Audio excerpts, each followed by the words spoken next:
Na tunaanzia huko nchini Tanzania, siku moja baada ya Rais wa Jamhuri ya Muungano Samia Suluhu Hassan kuunda tume huru ya kuchunguza matukio yaliyotokea nchini humo kabla na baada ya uchaguzi mkuu wa Oktoba 29 kufuatia vurugu zilizosababisha vifo, uharibifu na mali.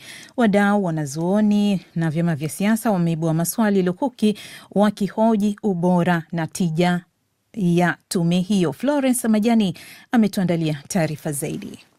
Tume hiyo iliyoundwa jana na Rais Samia Suluhu Hassan itaongozwa na Jaji Mkuu mstaafu wa Mahakama Kuu ya Tanzania, Mohamed Chande Othman, ambaye atakuwa ni mwenyekiti, na itaundwa na wajumbe 7 akiwamo Jaji Mkuu mstaafu Ibrahim Hamis Juma, Katibu Mkuu Kiongozi mstaafu Balozi Ombeni Sefue, IGP mstaafu Saidi Ali Mwema na Dr. Stergomena Tax aliyewahi kuwa waziri wa ulinzi na jeshi la kujenga taifa, pamoja na Paul Mela, mwanadiplomasia na luteni wa jeshi mstaafu.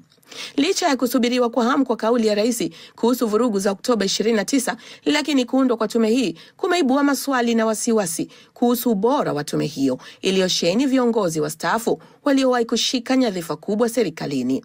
Kwa upande wao, chama cha ACT Wazalendo wametoa tamko lao wakidai hawatashiriki wala kutoa ushirikiano wa aina yoyote kwa tume hiyo, kwani wanaamini tume hiyo ni chombo kisicho huru kinachotegemea maagizo ya serikali.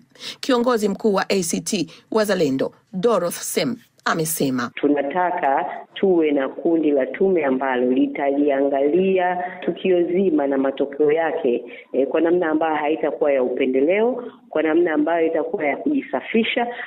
Rais Samia Suluhu Hassan amechukua hatua ya kuunda tume hiyo kwa mamlaka aliyonayo chini ya kifungu cha 3 cha sheria ya tume za uchunguzi sura ya 32. Wachambuzi wa masuala ya siasa na uongozi hapa nchini nao wameibuka wakionyesha wasiwasi wao dhahiri kuhusu tume hiyo. Mkurugenzi wa Jumuisho la Vijana Tanzania TYC, Lenin Kazoba, amesema tume hiyo ilihitaji uwakilishi wa vijana. Walitakiwa wawepo kwenye tume vijana ambao kwa asilimia kubwa katika population ya nchi yetu ndio nguvu kazi, na wao ndio eneo ambalo kwa namna moja au nyingine walihusika katika swala zima la maandamano. Kuwe na uwiano ili kusudi waweze kusema kitu ambacho gani kimetokea na mambo gani ambayo yamewasili. Hii si mara ya kwanza kwa rais kuunda tume, kwani mnamo Disemba mwaka jana aliunda tume kushughulikia mzozo wa masuala ya ardhi na uhamiaji wa hifadhi ya Ngorongoro. Mapema mara baada ya kuingia madarakani mwaka 2021, Rais Samia kadhalika aliunda tume ya kuangalia namna bora ya Tanzania kupata usawa wa kijinsia wakati wa uongozi wake ili kutokomeza umaskini miongoni mwa wanawake. Taifa hili la Afrika ya Mashariki liligubikwa na vurugu za maandamano kuanzia Oktoba 29, 2025, siku ya uchaguzi, hadi Novemba 3, vurugu zilizosababisha vifo vya watu kadhaa na uharibifu wa mali za umma na mali binafsi. Florence Majani, DW, Dar es Salaam. Shukran sana Florence. Msikilizaji, kama ndio wajiunga nasi, ni matangazo ya mchana na sasa tuko kwenye uchambuzi. Katibu mkuu wa Umoja wa Mataifa Antonio Guterres ametoa wito kwa mataifa ya Sahel, jumuiya ya kiuchumi ya nchi za Afrika Magharibi ECOWAS, na washirika kuunganisha nguvu za kijasusi na usalama kwa ajili ya kukabiliana na mashambulizi ya wapiganaji wa jihadi, mgogoro wa kibinadamu na changamoto za kisiasa. Mengi zaidi ni kutoka kwa Najet Omar. Guterres amesema ni muhimu kujenga jukwaa la ushirikiano kati ya vyombo vya ujasusi na usalama wa ECOWAS, muungano wa nchi za ukanda wa Sahel na Alliance of Sahel State, Mauritius, Chad na Algeria ili kuruhusu hatua za pamoja dhidi ya ugaidi. Mashambulizi ya wanajihad na makundi mengine yenye silaha yameongezeka maradufu tangu mwaka 2019 na sasa yanaenea katika eneo lenye ukubwa mara 2 ya Hispania, huku hadi sasa watu 77,000 wakiwa wameuawa. Makundi yanayohusiana na Al-Qaeda, hususan Jannatun Nusrat Islam wal Muslimin na Islamic State, sasa yanashambulia karibu maeneo yote ya Mali na Burkina Faso, kutoka Niger magharibi hadi kwenye mpaka wa Senegal. Kundi la Jannatun Nusrat al-Islam wal Muslimin limeongeza ushawishi wake nchini Mali, ikiwemo kuzuia usambazaji wa mafuta na kuathiri uchumi wa taifa hilo. Guterres amekiri kuwa tofauti za kisiasa zimekuwa kikwazo kikubwa, hususan baada ya mapinduzi ya kijeshi yaliyosababisha baadhi ya nchi kujiondoa kutoka jumuiya ya ECOWAS. Hata hivyo, amesisitiza kuwa bila ushirikiano wa karibu, juhudi za kupambana na ugaidi hazitafanikiwa. According to the Global Terrorism Index, kwa mujibu wa Global Terrorism Index, mataifa 5 kati ya 10 yanayoathiriwa zaidi na ugaidi yako katika ukanda wa Sahel. Eneo hili linachangia 19% ya mashambulizi ya kigaidi duniani na zaidi ya nusu ya vifo vinavyohusiana na ugaidi. Vurugu na hali hii ya kutokuwa na utulivu vimesababisha mateso makubwa kwa mamilioni ya watu. Massive suffering. Balozi wa Mali wa Umoja wa Mataifa Issa Konfour amesema mataifa ya Sahel yako tayari kushirikiana na nchi jirani na washirika wa kimataifa kwa kuheshimu mamlaka ya kila taifa. Kwa upande wake, rais wa kamisheni ya ECOWAS Omar Ali Tore ameonya kuwa hali ya kutoaminiana imekuwa kikwazo kikubwa kwa juhudi za pamoja na hakuna kiasi cha fedha kitakachowasaidia kushinda ugaidi bila ya ushirikiano. That from January to November 2025, kuanzia Januari hadi Novemba mwaka 2025, takriban matukio 450 ya kigaidi yalirekodiwa katika ukanda wa Sahel na kusababisha vifo vya karibu watu 2,000. Afrika Magharibi kwa ujumla na hata bara lote la Afrika bado linabaki kuwa katika hatari kubwa ya ugaidi. Exposed to the threat. Umoja wa Mataifa unakadiria kuwa unahitaji dola bilioni 4.9 kwa ajili ya misaada ya kibinadamu mwaka huu, lakini hadi sasa chini ya robo ya kiasi hicho imepatikana. Kwa sasa mashambulizi yanaendelea kuenea katika maeneo mapya, huku makundi ya wapiganaji wa jihadi yakiongeza mbinu za kuathiri uchumi na kuzuia usambazaji wa rasilimali muhimu.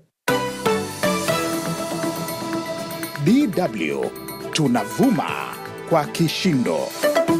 Tunavuma kwa kishindo. Tufuatilie pia kwenye ukurasa wetu wa YouTube, tunapatikana huko moja kwa moja. Rais wa Marekani Donald Trump amemtetea mwana mfalme wa Saudi Arabia Mohammed bin Salman kuhusu mauaji ya mwandishi wa habari Jamal Khashoggi mwaka 2018, akisisitiza kuwa mtawala huyo wa kifalme hakujua chochote kuhusu mauaji hayo, wakati akimkaribisha kwa heshima kwenye ikulu ya White House. Mengi zaidi ni kutoka kwa Sudi Mnete. Marekani na Saudi Arabia ziliidhinisha makubaliano ya nyuklia kwa matumizi ya kiraia na mauzo ya ndege za kivita aina F-35, huku Trump akijaribu kufunika suala la mauaji ya mwandishi wa gazeti la Washington Post. Trump alikasirika kwa mwandishi wa habari aliyemuuliza mwanamfalme kuhusu mauaji hayo, akisema swali hilo linamvunjia heshima mgeni wake katika ziara yake ya kwanza Marekani tangu mauaji hayo, na kumuita Khashoggi mtu mwenye utata mwingi. Kauli ya Trump inapingana na tathmini ya kijasusi ya Marekani ya mwaka 2021 iliyohitimishwa kwa kusema kuwa mwanamfalme Mohammed aliagiza operesheni ya kumuua Khashoggi ambaye aliuawa ndani ya ubalozi wa Saudi Arabia mjini Istanbul. Kadhalika, mwanamfalme wa Saudi Arabia aliwasili nchini Marekani kwa ahadi ya uwekezaji wa dola trilioni 1. Alisema mauaji ya Khashoggi yalikuwa ya kuumiza na makosa makubwa. Aidha, katika suala la Mashariki ya Kati, Trump alisema amepata majibu chanya kuhusu uwezekano wa Saudi Arabia kuanzisha uhusiano wa kawaida na Israel. Tumekuwa na mazungumzo mazuri sana kuhusu mikataba ya Abraham. Tumeeleza kuhusu suluhisho la taifa moja, mataifa mawili. Unajua, tumegusia mambo mengi kwa muda mfupi. Tutajadili zaidi pia, lakini nadhani una mtazamo mzuri sana kuhusu mikataba ya Abraham. Lakini mwanamfalme alifafanua kuwa ingawa anataka kujiunga na mkataba wa Abraham, anashikilia sharti lake kwamba Israel lazima itoe njia ya kuanzisha taifa la Palestina, jambo ambalo Israel imekuwa ikilikana.